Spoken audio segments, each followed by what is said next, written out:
People, thank you so much for joining me. Happy to be here. Thank you so much for your time. In my previous podcast, I talked about the 7 building blocks. Talked about learning. There's something I want to talk to you guys about today is building muscle strength. There's a reason why I want to talk a little bit about muscle strength, building muscle strength. If you talk to any bodybuilder, you know what they say? They'll say that you have to work out on a regular basis. But one of the things they would suggest is that you want to find a way to shock the muscles. You don't want to do the same thing over and over.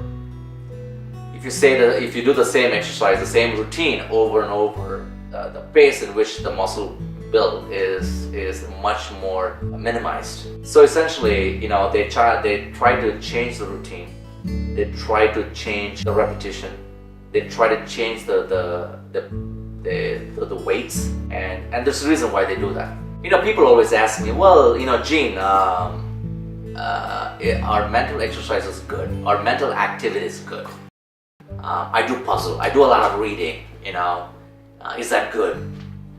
And things like that. And what really puzzled me is in my medical world, even physicians who have done a lot of research, which means that they have to do a lot of reading and stuff like that. Even they get the disease. They get the disease, and then and they live with the disease, and they have a difficult time living with the disease and beating the disease.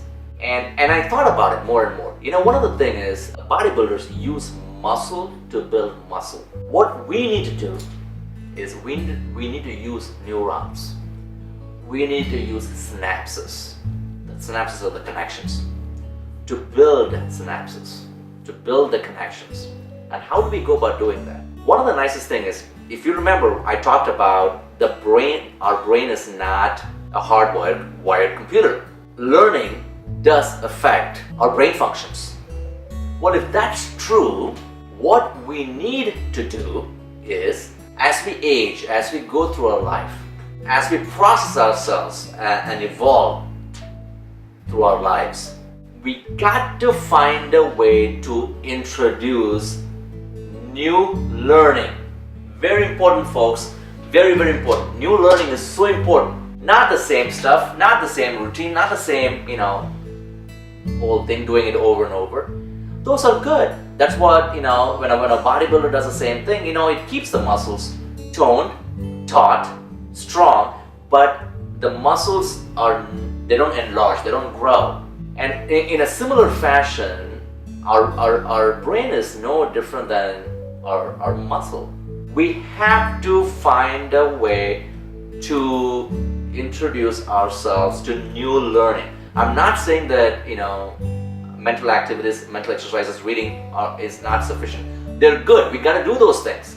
What I'm going to ask you to do is, I'm going to challenge you to do is, doesn't matter where you are. You could be 20 years old today. You could be 40. You could be 60. It could be 80. Doesn't matter.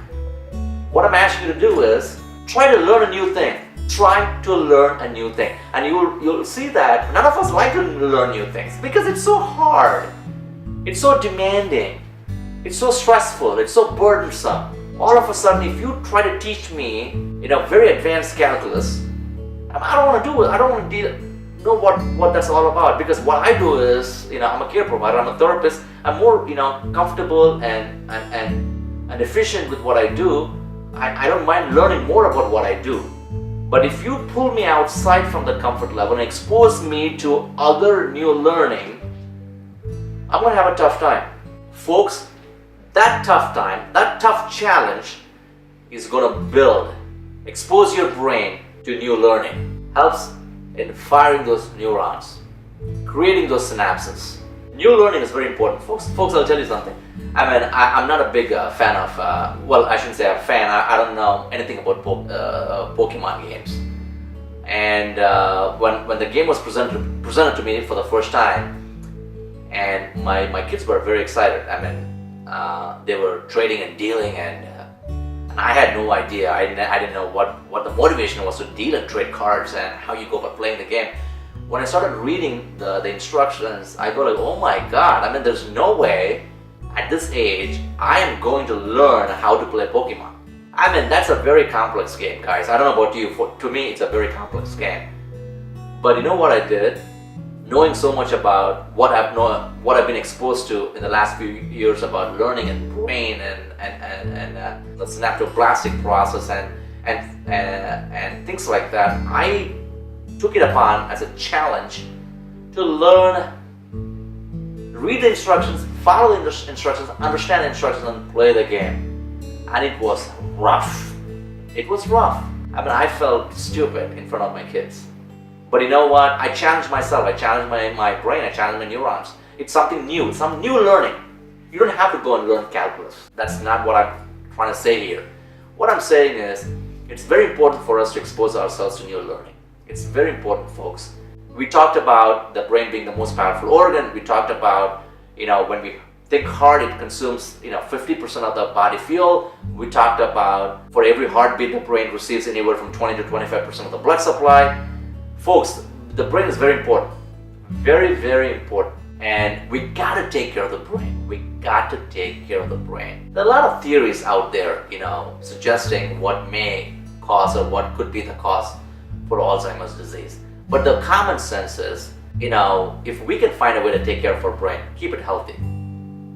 And if Alzheimer's is a lifelong disease and is not manifested in many, and is seen in some as they age, then we got to start embarking on this process early on. Early on. So it's very important to take care of our brain. And in my next podcast, I'm going to talk a little bit about how we go about doing that. How do we take care of our brain? We're going to talk a little bit more about that. Thank you so much for joining me. I'll see you next time.